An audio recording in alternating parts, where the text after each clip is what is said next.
Diajeng Umiato. Injih wonten dawuh menapa Kang Mas? Mbaya le matur ki sing cetha. Kok kaya le susah. Abote apa Diajeng? Bedane apa? Nyun pangapunten nggih Kang Mas.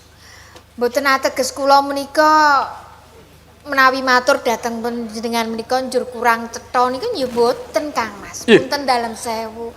Kados sabenipun menika nggih ngaten menika to. Lho ning kasunyatan pasuryamu ki sajake kurang piye ngono kok dia?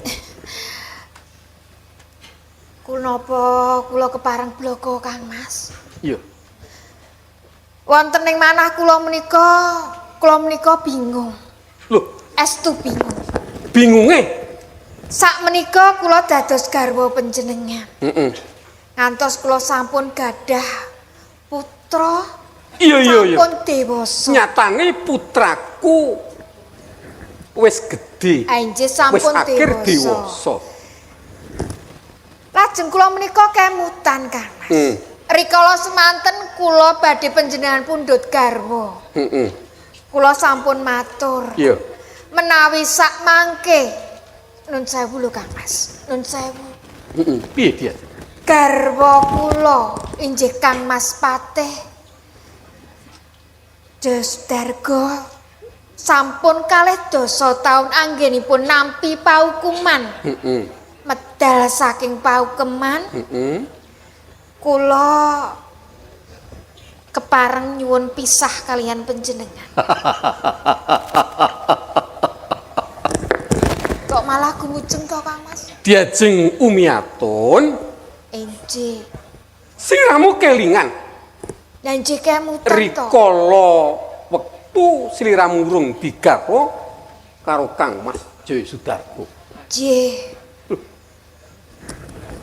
Sliramu ora tau kenalan karo aku to.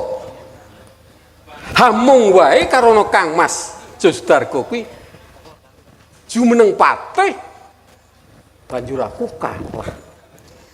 Nyun pangapunten nggih. Perkawis semanten menika mboten perkawis Kang Mas Jaya Sudargo menika pepatih panjenengan dereng dados pepatih menika dedes perkawis menika. Lho ning kasunyatane diajeng milih Jaya Sudargo. Nah, saiki cetha. Aku wis dadi patih. Aku wis mulya. Aku caket karo Njeng Dipati. Isih kurang piye diajeng? Nyun pangapunten Kang Mas. Tiang sepuh mestani menawi witing tresna jalaran kulino nggih. Nanging katresnan boten mawas derajat pangkat saha semat menika nggih. Nyatanipun kula mboten mawas derajat saha pangkat. Rikala semanten Kang Mas Jaya Sudargo menika dados patih. Iya. Nggih, injih kula tresna. Nanging sakmenika nyun sewu nggih Kang Mas. Umpamiya Kang Mas Jaya Sudargo menika mboten dados patih, dados kere pidak pejaraan pandai galengan saumpaminipun. Manahsa pikiran kula menika tetep nyawiji Kang Mas. Nun sewu nggih. Janipun kula sumandhing panjenengan ya kepeksa.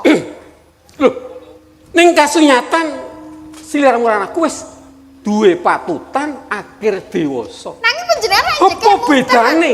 Kemutan Kang Mas. Kula gadah patutan menika mergi panjenengan peksa. Nek ra tok peksa ya ora bakal kelakon. Kasunyatan yang glanuk kok. Glanuk pripun kok dipojokke? Ya. Saiki ne Diajeng.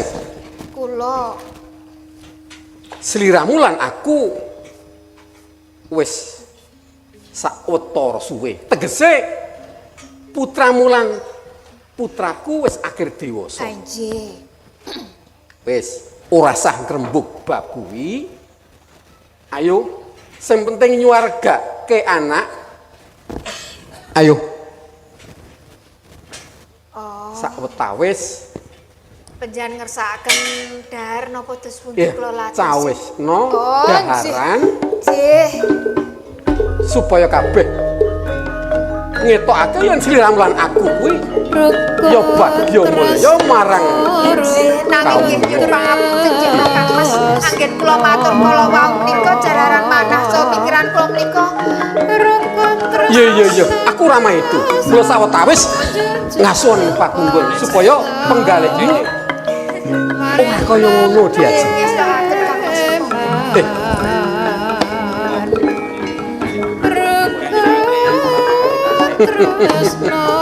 trembelane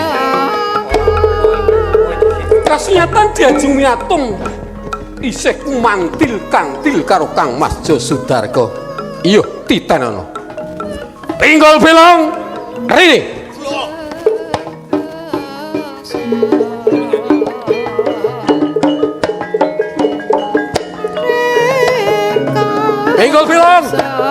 pinggol belong rene kula njeng patih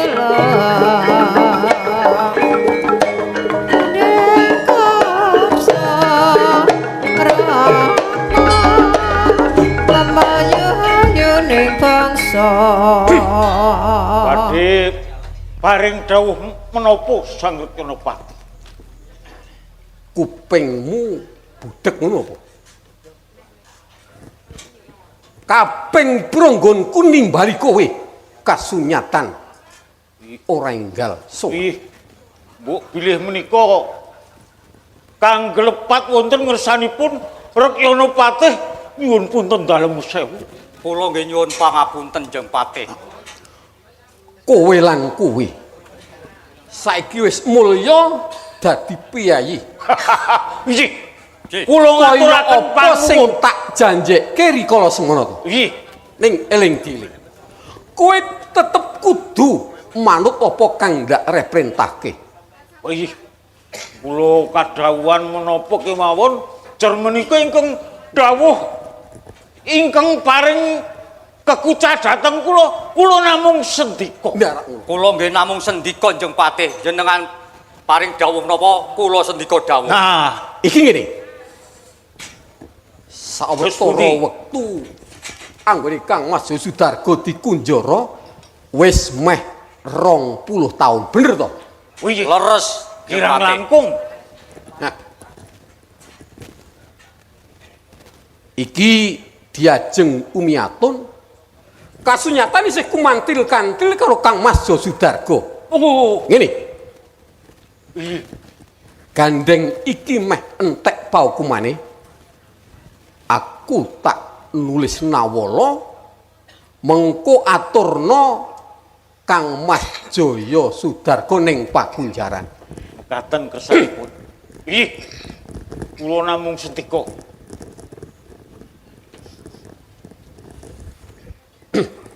Pinggol Bilong aja nganti jijir yen nganti jijir tak tugel gulumu wih digonang pulo buru atur Kang Mas Jaya Sudargo enggal mangkat bareng nyuwun pamit Jeng Patih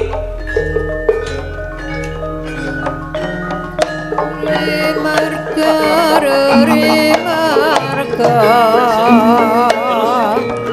pasarata ireng mesmo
treseng karsa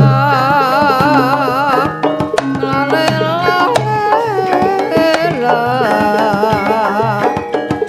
treseng karsa rama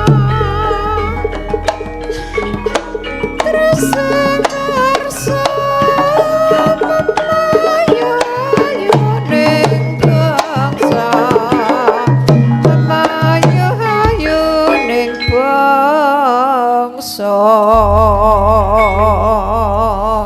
Aduh, aku gak tekan ngendi to iki?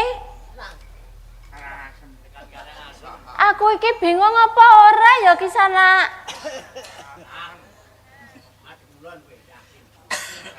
Kisana.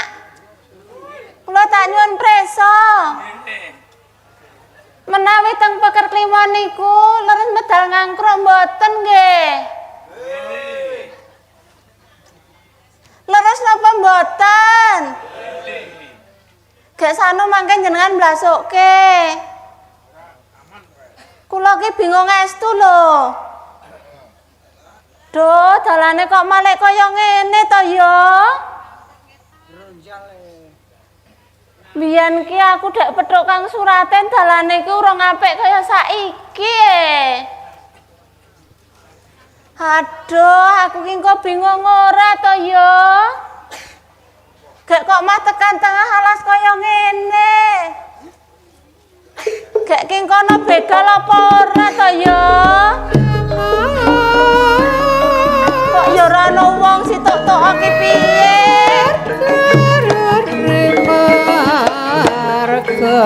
Ana wong nang adoh kono mau.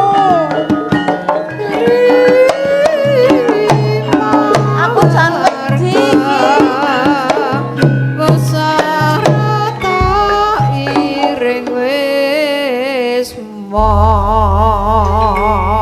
Piye to iki kok ora ana wong? Retnase, Loh. Kok kowe tekan kene, Kakang? aku nggonku lelaku wis tekan ngendi-ngendi ming kepengin goleki sliramu. Aku ya goleki kowe, Kang. Dadi was kebeneran iso kepethuk ana kene.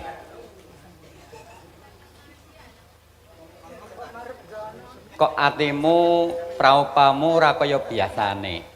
Aku Ana apa mangkel to? kok, Kang. Retno asih. Sing tok mangkeli nggo napa? Wong jarene tresno. Ning kena ngapa pirang sasi kok ora ana mrene?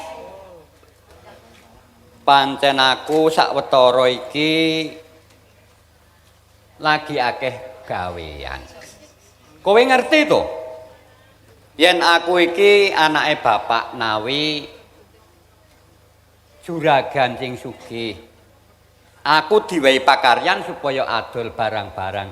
Nganti aku lali nggonku mikirke marang kowe, sawetara aku ora goleki kowe. Ya kuwi abot nang golek bondo. Jare tresno kok abot bondo. Apa ngono kuwi ya jenenge tresno? Mangkel aku. Pancen cah wedok kuwi mung ditinggal ora ana 3 sasi wae kok wis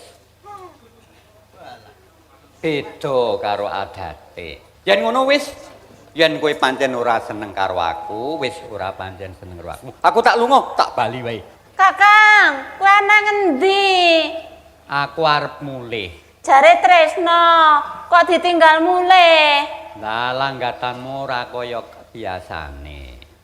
Lah aku mau mangkel kok, Kang. Nek saiki wis mangkel apa ora? Saiki jane ya ijeh mangkel, nek tok tinggal mulih aku karo sapa nang kene? Ya wis, nek mangkel tutupno nggonmu mangkel, mengko nek wis ra mangkel lagi do jagongan. Sajane nang ati kene iki aku kangen lho, Kang. Yo nek pancen wong kangen mono, karo aku. mestine padha. Aku ya suwe ora kepethuk kowe kuwi ya kangen. Tenan kuwi, Kang. Loh. Lah tenan nek ora tenan teneh aku ora tekan kene iku mergo goleki kowe lho. Jantunge atiku Iki ming sliramu Retnase. Yen kowe ora percaya, kowe bisa buka atiku. Ya Bukaan aja. dadaku. Isen-isene ana ing jero kene ming Retnase. Nek nang jerone atimu kono dibuka engko kowe mati. Yo aku ro sapa? Sinawang tatan bosani. Isin aku. Nyawang wong ayo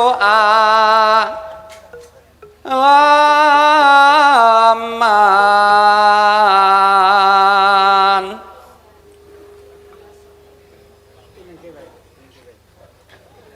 yen ngomong abang lambene Duh, jan maknya senang ati. Nora bisa tak kipatno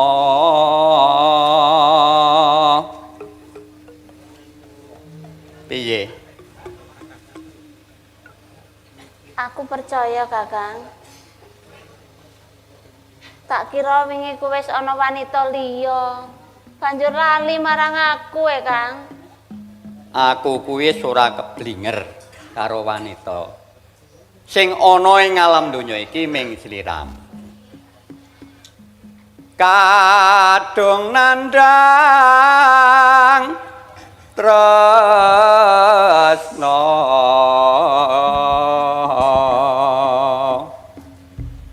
Tenan ora, Kakang?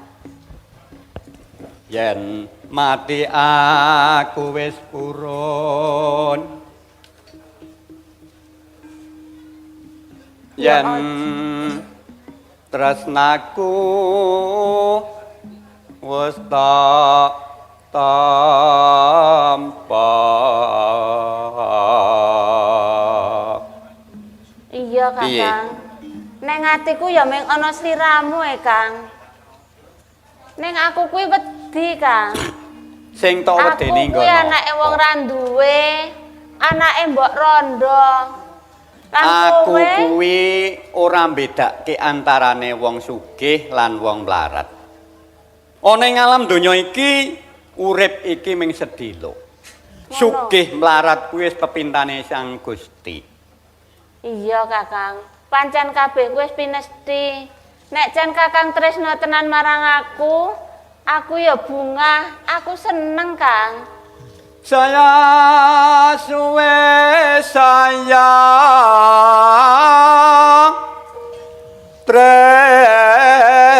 tresna Sing wadon selilati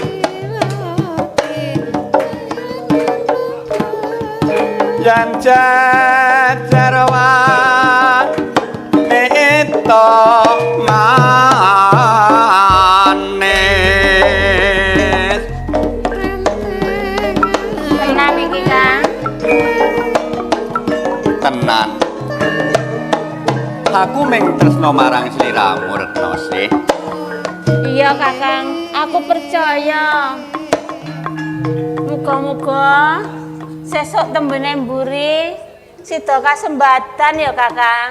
aku njaluk kowe aja nesan-nesu wae keronto-ronto atiku yen kowe iki ming nesu wae angger kepethuk suwe ora kepethuk kowe njuk nesu Lah wong nang pasar kono akeh wong wadon ayu kok, Kang. Masa dasar aku- wanita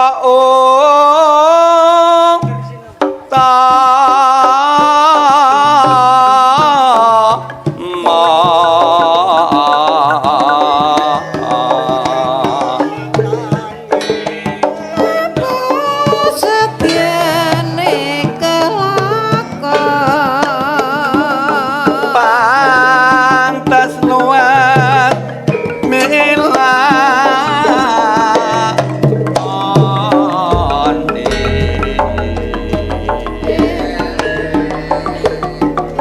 Matur nuwun, Kakang. Nek kowe tresno tenan marang aku ya, Kakang. eling kampung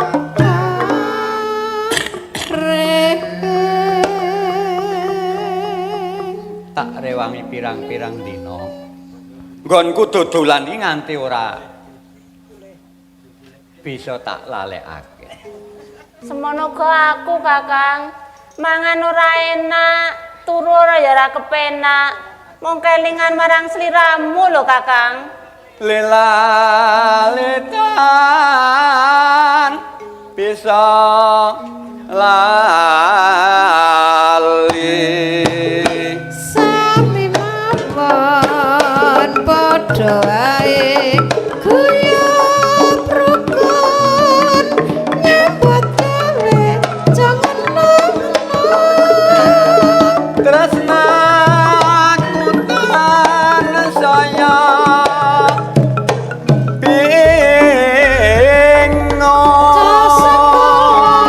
sing sregep sinau bangun miturut tulange guru ngomong piye Bojo mlaku wae. Aku kuwi isin Kang. Awake dhewe wis padha-padha tuwa. Wih, Ning kok ya kok tuwa piye agek to? saiki le kepethuk to, Kang.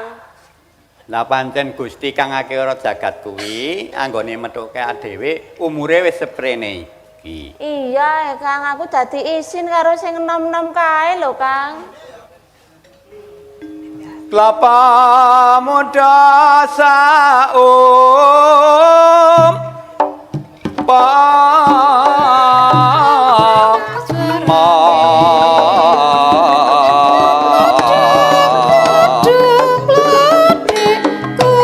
Kumpledang ayam ning ati tanpa nono berontak mampi.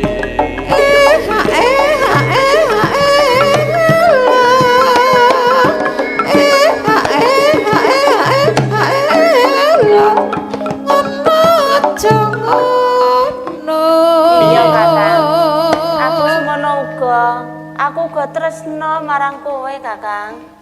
Sesuk meneh wis aja ditinggal-tinggal terus to, Kakang. Lanjur aku kon menggawe apa? Ya megawe, ning ya kelingan karo aku. Wis. Mosok pirang-pirang sasi aku ora tok temoni to, Kang. Percaya karo aku. Aku ora bakal ninggalake kowe. Nora bisa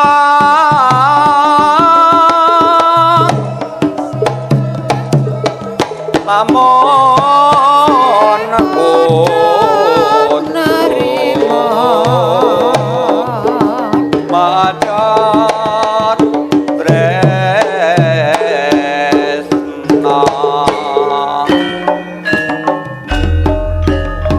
Renasih Kula, Kakang. aja kuwatir. Najan aku sawetara ora bisa ketemu, nanging atiku tansah kanggo kowe. Iya, Kakang, aku percaya. Muga-muga enggal keleksanan ya, Kakang. Cimbak sih. Kowe ta, Mbok? Kowe tak masalahku, Mbok. Kowe karo sapa, Mbok? Aku pete-pedae wong tuwa sih, anak lunga tak tututi sih. Kowe tekan kene, sida petruk suraten. Sida, Mbok. Alhamdulillah anake wedok. Yo seneng. Aku saiki wis seneng, Mbok. Aku wis kepethuk. Ya, si mbok melu seneng. Ning piye Kakang Suraten? Kakang Suraten ya tresno karo aku kok, Mbok. Kang Suraten, Piye iki Renasih? si Mbok, Kang. Oh. Nusul goleki aku. Aku nusul Tin. Anak wedok mlayu-mlayu goleki kowe. Iya, Mbok. Ning rada mrene sithik, Mbok. Aku Nek wedi. lo lalane ambles, Padha lemune. aku kuwatir. Oh, iya. Si Mbok lemu semono nek ambles ndak lara. Ning ngono Tin aku tak tekon. Piye, Mbok? Anak wedok ki kok seneng karo sliramu ki. Kira-kira kepiye sliramu? Aku uga nimbangi katresnane Renasih. Mbok ora usah kuwatir. Aku nggonku tresna karo Renasih kuwi aku ora milik ayu lan bondo. Nanging aku milik ati sing suci kang metu saka Ratnasih. Ya syukur nek Suraten ki seneng karo anakku wedok. Simbok lahir batin melu seneng. Ning sliramu ya kudu matur karo bapak dikon nglamar anakku wedok. Aja nganti wong tuwa ora seneng karo anakku wedok ya, Tin. Wis ngene, Mbok. Aku tak mulih. Matur karo bapak. Simbok uga mulih. Ya, manut aku, Tin. Tak Liya dongake dina, matur bapak. liya wektu. Aku bakal sowan ana ngersane Simbok karo bapak nglamar Retnoasih. Wis Simbok lan Retnoasih sowang-sowangan. Ya, tak dongake ya, Tin. Ayo nak bali nok nang omah ditunggu tekane Kakang Suraten. Muga-muga besok keleksanan. Ya, Mbok, ayo padha bali, Mbok.